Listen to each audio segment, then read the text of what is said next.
네,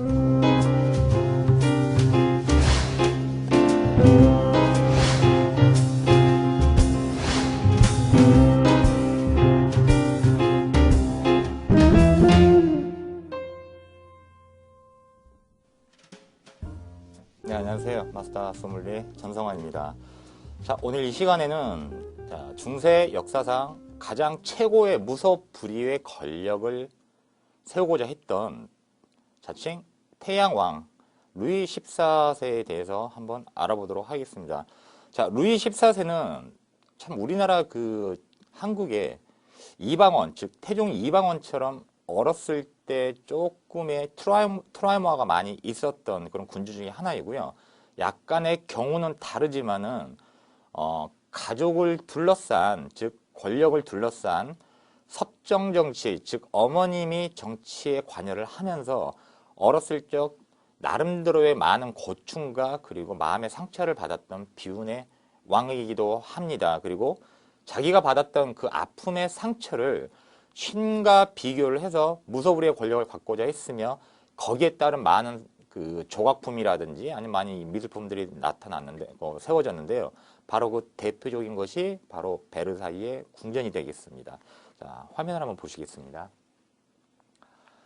자, 1648년도부터 1653년도 프롱드의 난. 자, 이것은 무엇이냐면은 자, 프랑스 전통 돌팔매질을 하는 도구입니다. 즉 어릴 적 청소년들이 상대방을 향해서 한국의 오자미처럼 이렇게 상대방을 향해서 던져서 일종의 피구 게임이라 할 수가 있겠죠. 그런데 그거를 이제 맞는 사람이 패배를 하게 되는 그런 돌팔매의 도구를 갖다가 이제 프롱드라고 그러는데요.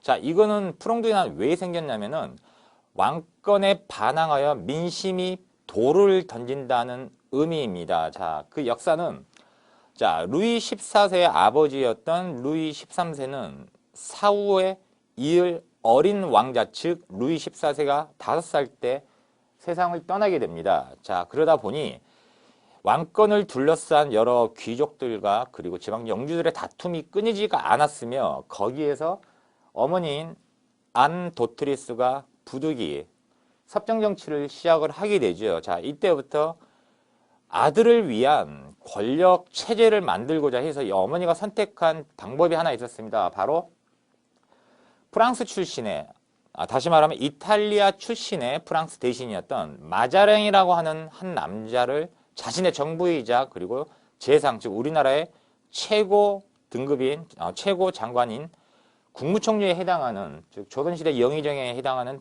계급을 주면서, 그 직위를 주면서 마자랭을 기용을 하게 됩니다. 자, 그런데 이 마자랭이 그냥 있지는 않죠. 마자랭 역시 권력의 어떤 맛을 한번 들이니까 거기서 빠져나올 수가 없었던 거죠. 그래서 마자랭 역시 여자인 얀 도트리스를 갖다가 물리치고 본인이 먼저 권력을 꿰차고자 그 당시에 왕권 유지를 위해서 프랑스의 상권 독립이 되어 있었던 체계인데요. 어떻게 보면은 시민혁명이 일어나기 전에 민주주의의 초석을 다지고 있는 그런 시대였는데 바로 그 프랑스 법원의 최고 권위자인 평정관을 아무 이유 없이 체포를 하게 되는 거죠. 자, 여기서 이유라는 것은 딱 하나였습니다. 왕권 강화를 위해서 마자랑이 내세웠던 의견을 문서화시켜서 그거를 의회에서 통과를 시키려고 했던 거죠. 그런데 이 당시 프랑스 법원에서 이 의결안을 통과시키지를 못했던 겁니다. 즉 반발이 너무 심했던 거죠. 그래서 아무 이유 없이 야밤에 평정관을 체포를 하게 됩니다. 그런데 이 사실들이 시민들한테 알려지게 되면서 시민들 역시 굉장한 반감을 사게 되면서 왕궁을 향해서 돌을 던지고 그리고 오물을 투척하는 등 아주 대대적인 봉기가 일어나게 됩니다.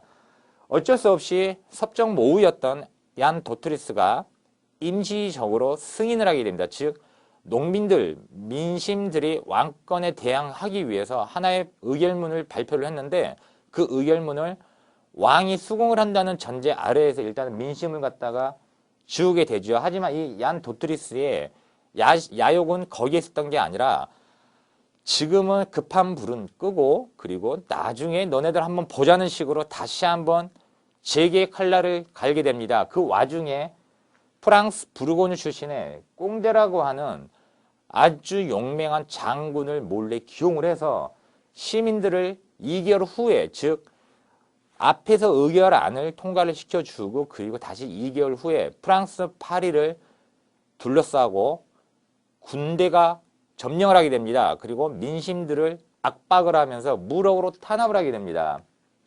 자, 그래서 콩대공이 권력을 장악을 하게 되고요. 그리고 또 다른 먼저 권력을 잡았던 마자렌과 연합변선을 맺게 됩니다. 하지만 이 세력마저도 자신들이 또 서로 왕권을 가져가겠다, 즉 권력을 다 가져가겠다고 다투게 되면서 다시 한번 분열이 일으키게 되고요. 그 분열에서 마자랭은 체포를 당하게 되고 네덜란드 제3국으로 망명을 하게 되는 결과를 낳게 됩니다. 그리고 또 다른 세력인 귀족, 즉 신진 세력 귀족과 시민들 중에서 선두에 서서 시민들의 난을 이끌었던 선구자들의 연합, 즉 시민연합이 다시 한번 더 프롱드 운동, 즉 왕권을 위협하는, 즉 왕권을 견제하기 위한 그 운동에 참여를 하게 되면서 1650년도에 형세가 역정됩니다.